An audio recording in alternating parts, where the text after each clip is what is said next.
Hello and warm welcome to everyone, this is Jaysheel. हम यहाँ पे जो आईसीआई के इनकम टैक्स के केस सिनारियो एमसीक्यूज कर रहे थे, उसमें आज हम करेंगे आपका फिफ्थ केस सिनारियो। पिछले वाले वीडियोस में हमने ऑलरेडी आपके पहले चार केस सिनारियोस को सोल्व कर लिया है, तो आज हम करेंगे आपका पांचवा केस सिनारियो। तो चलिए शुरू करते हैं। सबसे पहले हम क्या करेंगे, नीचे जो आपको क्वेश्चन दिए गए उसे हम रीड कर लेते हैं। पहला क्वेश्चन आपको क्या पूछा है, What would be the value of rent-free accommodation chargeable to tax in the hands of Mr. हार्दिक। तो यहाँ पे आपको रेंट फ्री अकोमोडेशन की वैल्यू निकालनी है, तो सैलरी के रिलेटेड आपको क्वेश्चन पूछा गया।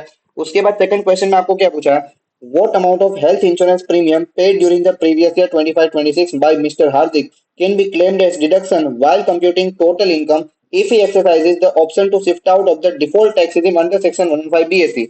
तो यहाँ पे मिस्टर हार्दिक ने जो हेल्थ इंश्योरेंस प्रीमियम पे किया है, उसका यहाँ पे कितना अमाउंट का डिडक्शन उन्हें दिया जाएगा अगर उन्होंने 115 बीएससी में से ऑप्ट आउट किया। आपको ये मालूम होगा कि जो हेल्थ इंश्योरेंस प्रीमियम आप पे करते हैं, उसका आपको चैप्टर 6 के अंडर 80D में डिडक्शन दिया जाता है, लेकिन वो तभी मिलेगा अगर आपने 115 बीएससी में से ऑप्ट आउट किया है। तो वो भी हमें यहाँ पे निकालना है, ठीक है सर। उसके बाद थर्ड क्वेश्चन में आपको क्या पूछा है, What would be the perquisite value of car chargeable to tax in the hands of Mr. हार्दिक। तो यहाँ पे मिस्टर हार्दिक को कोई कार फैसिलिटी दी गई होगी, तो उसकी भी आपको परक्विजिट वैल्यू निकालनी है, ठीक है सर। उसके बाद फोर्थ क्वेश्चन में आपको क्या पूछा है, Would you advise to Mr. Hardik to exercise the option to shift out of the default tax regime under section 115 BSc। तो यहाँ पे ये पूछा गया कि क्या मिस्टर हार्दिक को 115 बीएससी में से ऑप्ट आउट करना चाहिए और नॉर्मल टैक्स regime में टैक्स पे करना चाहिए। तो सर वो कैसे निकालेंगे, तो सिंपल आप एक काम करिए, आप 115 बीएससी में उनकी total income and tax liability निकाल दीजिए और इसके अलावा नॉर्मल टैक्स रिजीम में भी उनकी total income and tax liability निकाल दीजिए। जिसमें आपकी टैक्स लायबिलिटी कम आ रही है वो रिजीम आप ऑप्ट करेंगे, तो आपको ये मालूम हो जाएगा कि आपको 115 बीएससी लेना चाहिए या नहीं लेना चाहिए, ठीक है सर। तो एक काम करते हैं, केस स्टडी पे चलते हैं। केस स्टडी में आपको क्या इन्फॉर्मेशन दी गई है वो हम रीड करते हैं।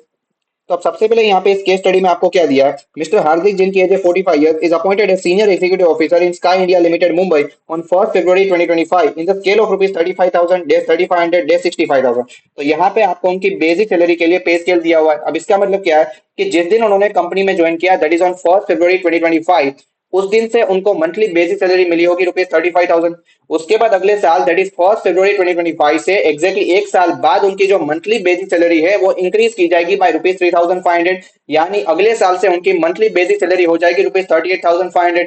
दैट मींस 1 फरवरी 2025 से 31 जनवरी 2026 तक इनकी मंथली बेसिक सैलरी रही होगी रुपीज 35,000। उसके बाद अगले साल से दैट इज 1 फरवरी 2026 से इनकी मंथली बेसिक सैलरी हो जाएगी रुपीज 38,500 टिल 31 जनवरी 2027। उसके अगले साल वापस से इनकी मंथली बेसिक सैलरी इंक्रीज की जाएगी बाय रुपीज 3,500 और अगले हर साल आपकी ये मंथली बेसिक सैलरी इंक्रीज की जाएगी बाय दैट पर्टिकुलर अमाउंट जब तक आपकी मंथली बेसिक सैलरी रुपीज 65,000 नहीं हो जाती, ठीक है सर। लेकिन सर हमें तो यहाँ पे इनकी करंट प्रीवियस ईयर 25-26 की बेसिक सैलरी निकालनी है। तो उसके लिए हम क्या करेंगे, तो आप एक काम करिए, इनकी 1 अप्रैल 2025 से 31 मार्च 2026 तक की बेसिक सैलरी निकाल दीजिए। अब यहाँ पे आपको 1 अप्रैल 2025 से 31 जनवरी 2026 तक जो बेसिक सैलरी मिली होगी वो मंथली आपको मिली होगी रुपीज 35,000। तो आप एक काम करिए, 35,000 को मल्टीप्लाई कर दीजिए बाय 10 मंथ्स। उसके बाद बाकी के जो 2 महीने हैं दैट इज फरवरी एंड मार्च, उस 2 महीने में आपको बेसिक सैलरी मिली होगी रुपीज 38,500। तो 38,500 को मल्टीप्लाई कर दीजिए बाय 2 मंथ्स, वो आपको मिल जाएगा रुपीज 77,000। तो यहाँ पे पूरे साल की इनकी बेसिक सैलरी मिल जाएगी आपको रुपीज 4,27,000 और ये बेसिक सैलरी आपके लिए फुली टैक्सेबल है, ठीक है सर। उसके बाद आगे केस स्टडी में आपको क्या दिया गया है, he is paid DNS allowance at the rate 40% of salary forming part of retirement benefits। तो यहाँ पे ये DNS allowance उनके रिटायरमेंट बेनिफिट्स का पार्ट बनेगा, जो आपको यहाँ पे दिया गया है 40% ऑफ बेसिक सैलरी। तो यहाँ पे जो बेसिक सैलरी आपको मिली है रुपीज 4,27,000, उसका 40% कर दीजिए, तो यहाँ पे डीएनएस अलाउंस का अमाउंट आपको मिल जाएगा रुपीज 1,70,800 और ये भी आपके लिए फुल्ली टैक्सेबल है, ठीक है सर। अब उसके बाद यहाँ पे आगे क्या लिखा है, he is given rent free unfurnished accommodation on 1 October 2025, the company page lease rent of rupees 5,000 per month. तो यहाँ पे कंपनी ने आपको रहने के लिए घर प्रोवाइड किया है जो एक अनफर्निश्ड अकोमोडेशन है, और जो अकोमोडेशन आपको रहने के लिए दिया गया है वो कंपनी का खुद का नहीं है, कंपनी ने वो अकोमोडेशन किसी से रेंट पे लिया है। लेकिन सर हमारे लिए ये रेंट फ्री अकोमोडेशन एक बेनिफिट या परक्विजिट है जिसकी वैल्यू हमें यहाँ पे निकालनी होगी, बिकॉज हमारे लिए ये सैलरी हेड में टैक्सेबल किया जाएगा। तो सर इस परक्विजिट की वैल्यू हम यहाँ पे कैसे निकालेंगे, तो इसके लिए आपको सैलरी चैप्टर में क्या प्रोविजन दिया है कि अगर एम्प्लॉयर ने आपको कोई rent free unfurnished accommodation provide किया है और अगर आप गवर्नमेंट एम्प्लॉय, तो उस केस में क्या लिखा है कि जितनी लाइसेंस फीस गवर्नमेंट ने डिटरमाइन की है उसमें से माइनस कर दीजिए अगर कोई अमाउंट आपने एम्प्लॉय से रिकवर किया फॉर दैट फैसिलिटी, तो जो अमाउंट बचेगा वो रहेगी आपकी टैक्सेबल वैल्यू ऑफ परक्विजिट। लेकिन सर यहाँ पे मिस्टर हार्दिक जो है वो एक नॉन गवर्नमेंट एम्प्लॉय है, तो नॉन गवर्नमेंट एम्प्लॉय के केस में हम इस परक्विजिट की वैल्यू कैसे निकालेंगे? तो वहां पे ये लिखा है कि जो अनफर्निश्ड अकोमोडेशन आपको प्रोवाइड किया जा रहा है वो अगर एम्प्लॉयर का खुद का है, तो आपको ये मालूम होगा कि जिस सिटी में वो अकोमोडेशन आपको रहने के लिए दिया जा रहा है उस सिटी के पॉपुलेशन के बेस पे इस परक्विजिट की वैल्यू निकाली जाती है। लेकिन अगर एम्प्लॉयर ने वो अकोमोडेशन किसी से रेंट पे लिया, तो फिर उस केस में आपको यहाँ पे दो अमाउंट निकालने होंगे। पहला आप ले लीजिए कि जितना एक्चुअल लीज रेंटल एम्प्लॉयर ने पे किया है उस अकोमोडेशन के लिए, एंड दूसरा आप ले लीजिए 10% ऑफ सैलरी। दोनों में से जो लोअर अमाउंट रहेगा वो रहेगी आपकी टैक्सेबल वैल्यू पर विजिट। ठीक है सर। अब इसके अलावा यहाँ पे ये जो सैलरी एंड लीज रेंटल का अमाउंट लिया जाएगा, क्या ये दोनों चीज पूरे 12 महीने की ली जाएगी? Answer is no. वहां पे ये लिखा है कि जो लीज रेंटल सैलरी या हायर चार्जेस लिए जाएंगे ये उतने ही पीरियड के लिए जाएंगे जितने पीरियड के लिए एम्प्लॉय ने उस अकोमोडेशन को during the current previous year occupy किया है। और यहाँ पे ये क्लियरली लिखा गया है कि मिस्टर हार्दिक को ये जो अकोमोडेशन दिया गया था वो दिया गया था 1 अक्टूबर 25 को, यानी मिस्टर हार्दिक ने करंट प्रीवियस ईयर में इस अकोमोडेशन को सिर्फ 6 महीने के लिए ऑक्यूपाई किया। तो यहाँ पे 1 अक्टूबर 25 से 31 मार्च 26 तक का जो पीरियड है उस पीरियड की सैलरी एंड लीज रेंट का अमाउंट लिया जाएगा for computing this value of perquisite. ठीक है सर। इसके अलावा यहाँ पे आपकी सैलरी में कौन कौन से एलिमेंट्स लिए जाएंगे? पहला आपकी बेसिक सैलरी ली जाएगी। इसके अलावा यहाँ पे जो DNS allowance in terms of employment जो आपके रिटायरमेंट बेनिफिट्स का पार्ट बनेगा वो लिया जाएगा। इसके अलावा आपके ऑल अदर टैक्सेबल अलाउंसेस लिए जाएंगे। इसके अलावा अगर आपको कोई बोनस या किसी भी प्रकार का कमीशन मिला है वो लिया जाएगा। इसके अलावा अगर आपको और कोई मॉनेटरी पेमेंट मिला है एम्प्लॉयर से तो वो भी लिया जाएगा। लेकिन वहां पे ये भी लिखा है कि रेंट फ्री अकोमोडेशन की वैल्यू निकालने के लिए आपको और किसी भी परक्विजिट की वैल्यू इंक्लूड नहीं करनी है। ठीक है सर। तो चलिए एक काम करते हैं, इस रेंट फ्री अकोमोडेशन की वैल्यू निकालने के लिए मैंने नीचे यहाँ पे जो वर्किंग नोट दिया हुआ है उस पर हम चलते हैं। तो अब हम यहाँ पे इस रेंट फ्री अकोमोडेशन की वैल्यू कैसे निकालेंगे? तो कहना है सर हमें यहाँ पे दो अमाउंट निकालने हैं। पहला आप ले लीजिए कि जितना एक्चुअल लीज रेंट आपके एम्प्लॉयर ने पे किया है फॉर दैट अकोमोडेशन, एंड दूसरा आप ले लीजिए 10% ऑफ सैलरी। दोनों में से जो लोअर अमाउंट रहेगा वो रहेगी आपकी टैक्सेबल वैल्यू ऑफ परक्विजिट। और यहाँ पे जो लीज रेंट एंड सैलरी का अमाउंट आपको लेना है वो उसी 6 महीने के पीरियड का लेना है जिस 6 महीने के पीरियड में एम्प्लॉय ने उस अकोमोडेशन को ऑक्यूपाई किया है, that is from 1 October 2025 to 31 March 2026। अब यहाँ पे क्वेश्चन में हमें ये बोला गया है कि कंपनी इस अकोमोडेशन के लिए लीज रेंट पे कर रही है ₹5,000 पर मंथ, तो उसको मल्टीप्लाई कर दीजिए बाय 6 मंथ, तो यहाँ पे आपको इस 6 महीने का लीज रेंट मिल जाएगा ₹30,000। इसके अलावा हमें यहाँ पे सेकंड क्या निकालना है? 10% ऑफ सैलरी का अमाउंट। तो उसके पहले हमें क्या करना होगा? इस 6 महीने की सैलरी निकालनी होगी। अब यहाँ पे सैलरी में कई सारी चीजें इंक्लूड की जाती है, लेकिन यहाँ पे क्वेश्चन में हमें सिर्फ दो चीजें दी गई है, that is basic salary and DNS allowance in terms of employment. अब यहाँ पे जो basic salary and DNS allowance in terms लेना है वो आपको 1 अक्टूबर 2025 से 31 मार्च 2026 तक का जो पीरियड है उसी पीरियड का लेना है। अब यहाँ पे आपको ये मालूम है, ऊपर हमने ये निकाला था कि 1 अक्टूबर 2025 से 31 जनवरी 2026 तक का जो पीरियड है उस पीरियड में इनकी बेसिक सैलरी है ₹35,000 पर मंथ। और उसके बाद बाकी के जो 2 महीने दैट इज फरवरी एंड मार्च, उसमें उनकी जो बेसिक सैलरी है वो है ₹38,500। तो यहाँ पे आप एक काम करिए, जो पहले 4 महीने की बेसिक सैलरी है ₹35,000 उसको मल्टीप्लाई कर दीजिए 4 मंथ से, तो यहाँ पे वो आपको मिल जाएगा ₹1,40,000। और बाकी के 2 महीने की बेसिक सैलरी है ₹38,500 उसको मल्टीप्लाई कर दीजिए बाय 2 मंथ, तो यहाँ पे आपको इस 6 महीने की बेसिक सैलरी मिल जाएगी ₹2,17,000। अब यहाँ पे इसी 6 महीने का आपको डीएनएस अलाउंस लेना है, तो आप एक काम करिए, जो इस 6 महीने की बेसिक सैलरी आपको मिली है उसका 40% कर दीजिए, तो आपको इस 6 महीने का डीएनएस अलाउंस भी मिल जाएगा। वो यहाँ पे आपको मिलेगा ₹86,800। तो यहाँ पे आपको इस 6 महीने की सैलरी मिल जाएगी ₹3,03,800। इसका 10% कर दीजिए तो वो अमाउंट आपको यहाँ पे मिल जाएगा ₹30,380।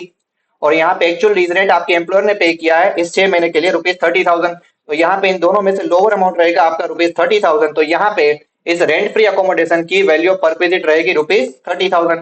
तो यहाँ पे आपको पहले क्वेश्चन का आंसर मिल गया जिसमें आपको रेंट फ्री अकोमोडेशन की वैल्यू निकालने को पूछा गया था। तो यहाँ पे आपका करेक्ट आंसर रहेगा option number B, that is ₹30,000। ठीक है सर। अब उसके बाद यहाँ पे आगे केस स्टडी में क्या लिखा है? He has been provided a car of above 1.6 liters capacity which is used by him for private purpose only. The actual cost of the car is rupees 8 lakhs. The monthly expenditure of the car is rupees 5,000 which is fully made by the employer. Car is owned by his employer. तो यहाँ पे employ को car facility दी जा रही है और ये car employ exclusively अपने पर्सनल पर्पस के लिए यूज कर रहा है और ये कार एम्प्लॉयर की खुद की है। तो ये भी हमारे लिए एक बेनिफिट या परक्विजिट है जिसकी वैल्यू हमें यहाँ पे निकालनी होगी बिकॉज ये सैलरी हेड में टैक्सेबल की जाएगी। तो सर कार फैसिलिटी की वैल्यू ऑफ परक्विजिट कैसे निकाली जाती है? तो इसके लिए आपको सैलरी चैप्टर में क्या प्रोविजन दिया है कि अगर एम्प्लॉय को कार फैसिलिटी दी जा रही है और वो कार एम्प्लॉय एक्सक्लूसिवली अपने पर्सनल पर्पस के लिए यूज कर रहा है, तो फिर उस केस में आपको क्या करना है, पहले आप एक काम करिए, उस कार का जो actual running and maintenance expense जो आपके एम्प्लॉयर ने बेयर किया वो अमाउंट ले लीजिए। इसके अलावा अगर वो कार एम्प्लॉयर की खुद की है तो फिर उस केस में उस कार की जो एक्चुअल कॉस्ट है एम्प्लॉयर के लिए उसका 10% जितना अमाउंट ले लीजिए। या फिर अगर एम्प्लॉयर ने वो कार किसी से हायर की है तो जितने हायर चार्जेस एम्प्लॉयर पे कर रहा है उस कार के लिए वो अमाउंट ले लीजिए। इसके अलावा अगर उस कार के साथ आपको एम्प्लॉयर द्वारा ड्राइवर भी दिया जा रहा है, उस ड्राइवर की सैलरी जो एम्प्लॉयर पे कर रहा है वो भी ले लीजिए। और फाइनली अगर उस कार फैसिलिटी के लिए एम्प्लॉय से अगर कुछ अमाउंट रिकवर किया है एम्प्लॉयर ने तो वो माइनस कर दीजिए। तो यहाँ पे आपको इस कार फैसिलिटी की वैल्यू पर विजिट मिल जाएगी।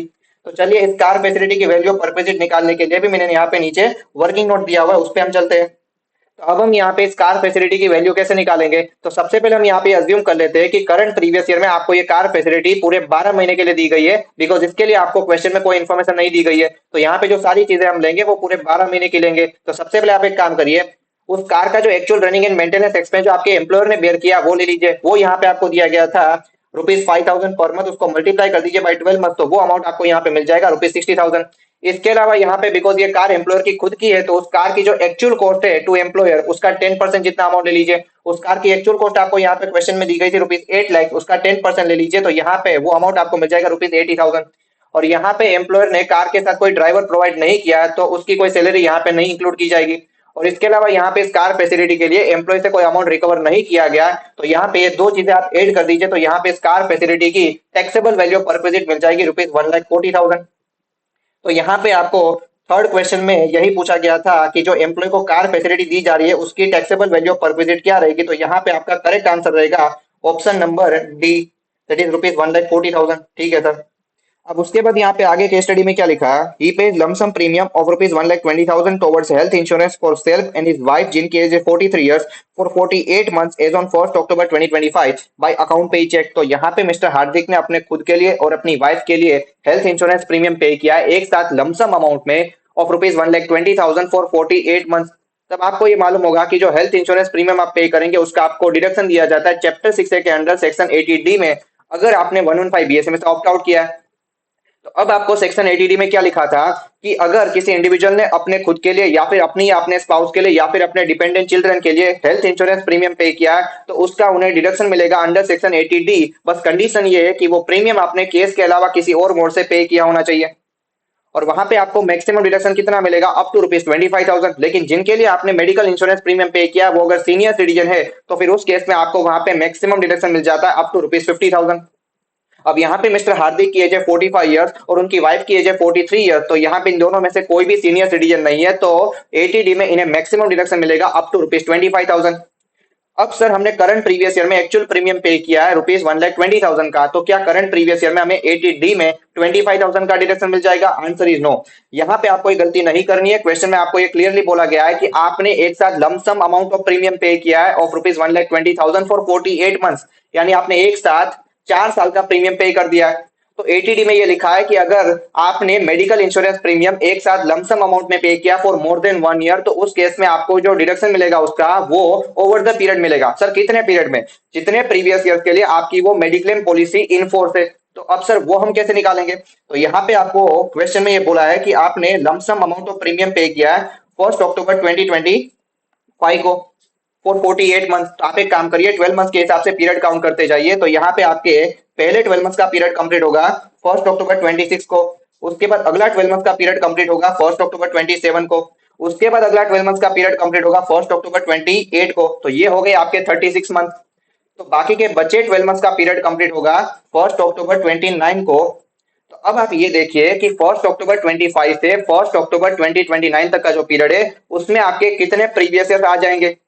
तो अब यहाँ पे sir previous year 25, 26, previous year 26, 27, 27, 28, 28, 29 and आपका प्रीवियस ईयर 29, 30 भी काउंट किया जाएगा, बिकॉज इस पॉलिसी का कुछ पीरियड प्रीवियस ईयर 29, 30 में भी आ रहा है। तो यहाँ पे आपको total number of previous years मिल जाएंगे for which this insurance policy is in force, वो आपको मिलेंगे 5 ईयर्स।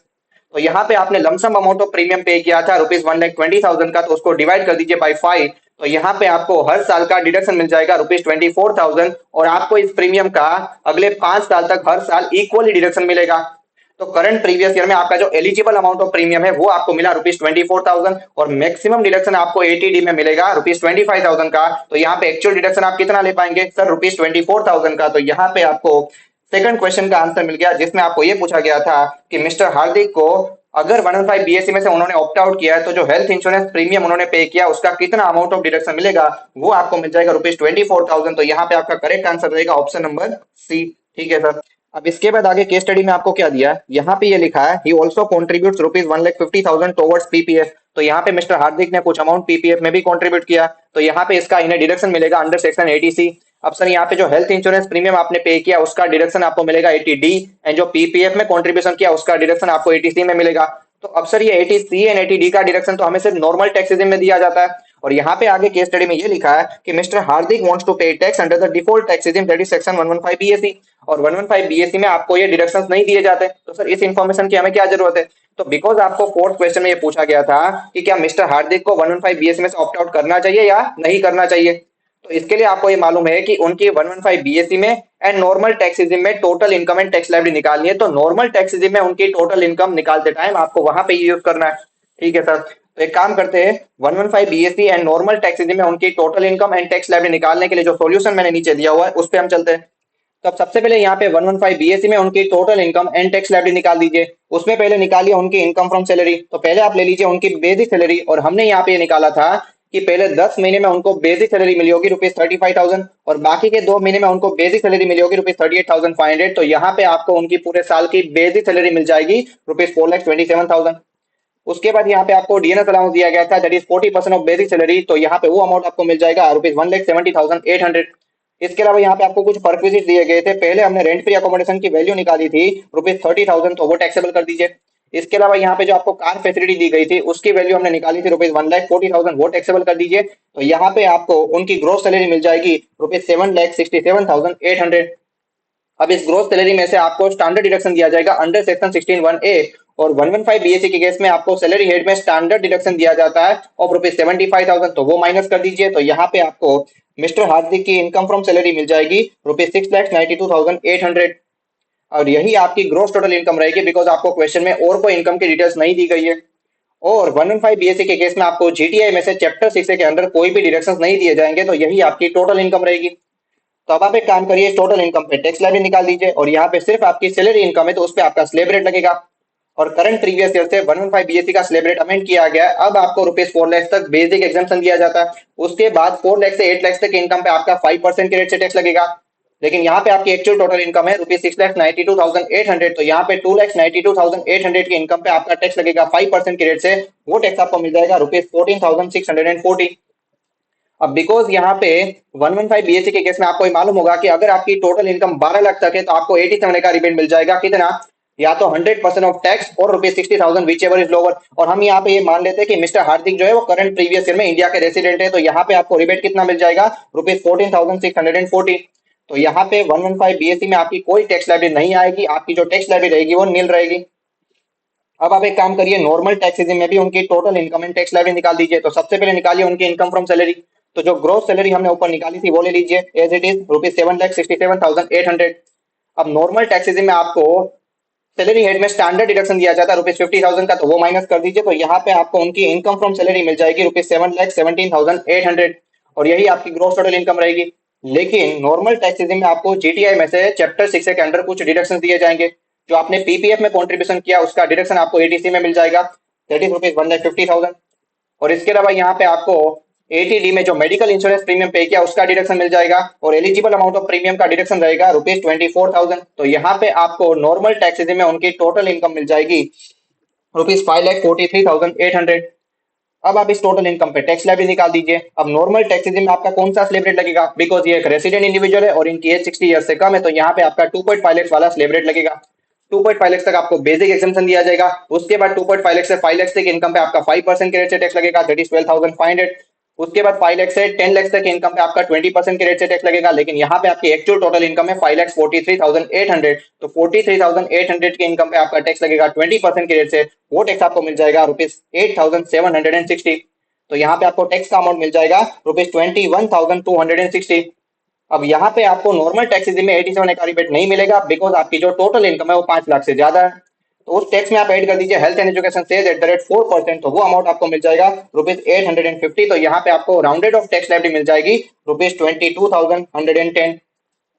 अब यहाँ पे आपको क्या करना चाहिए, क्या 115 बीएससी लेना चाहिए या नॉर्मल टैक्सेस में आपको टैक्स पे करना चाहिए? सर हमें यहाँ पे 115 बीएससी लेना चाहिए, बिकॉज 115 बीएससी में हमारी कोई टैक्स लाइबिलिटी नहीं आ रही है। तो जो फोर्थ क्वेश्चन आपको पूछा गया था कि क्या मिस्टर हार्दिक को 115 बीएससी में से ऑप्ट आउट करना चाहिए या नहीं करना चाहिए, सर नहीं करना चाहिए, आपको 115 बीएससी ही लेना चाहिए। तो यहाँ पे आपका करेक्ट आंसर रहेगा option number D, that is no, mister Hardik should not exercise the option of shifting out of the default tax regime since as per the default tax regime his tax liability would be nil। ठीक है sir. तो ये हमारा complete हुआ यहाँ पे पांचवा case scenario. I hope आपको ये अच्छी तरीके से समझ में आया होगा। इसी तरीके से हम सभी केस सिनारियोस को एक एक करके डिटेल में डिस्कस कर रहे हैं। अभी तक अगर आपने पिछले वाले केस सिनारियोस के वीडियोस नहीं देखे तो प्लीज जाके देख लीजिएगा। आपके सारे केस सिनारियोस अच्छी तरीके से प्रैक्टिस हो जाएंगे और ये डेफिनेटली आपको एग्जाम में मदद करेंगे। तो जो अगला केस सिनारियो रहेगा उसके लिए भी मैं आपको सेपरेट वीडियो प्रोवाइड करूंगा अपनी यूट्यूब चैनल पे। तो ये सारे डिवीजन वीडियोस मैं फ्री ऑफ कॉस्ट आपको अपनी यूट्यूब चैनल पे ही प्रोवाइड कर रहा हूँ। सो अभी तक अगर आपने मेरे यूट्यूब चैनल को सब्सक्राइब नहीं किया तो प्लीज जाकर सब्सक्राइब कर लीजिए एंड नोटिफिकेशन ऑन कर दीजिए, ताकि आपको हर एक इंपॉर्टेंट रिवीजन वीडियो की अपडेट मिलती रहे। इसके अलावा अगर आपको एमसीक्यू डिस्कशन अच्छा लगा है तो प्लीज अपने फ्रेंड्स के साथ जरूर शेयर करिएगा, ताकि वो भी इस एमसीक्यू सीरीज का बेनिफिट ले पाए। और इसके अलावा अगर आपको ये एनोटेड पीडीएफ का एक्सेस चाहिए तो इसका पीडीएफ आपको मेरे टेलीग्राम चैनल पे मिल जाएगा। टेलीग्राम चैनल का लिंक मैंने डिस्क्रिप्शन बॉक्स में नीचे डाल दिया, वहां पे जाके आप मेरा टेलीग्राम चैनल ज्वाइन कर सकते हैं। तो चलिए मिलते हैं अगले एमसीक्यू डिस्कशन में। Till then good bye.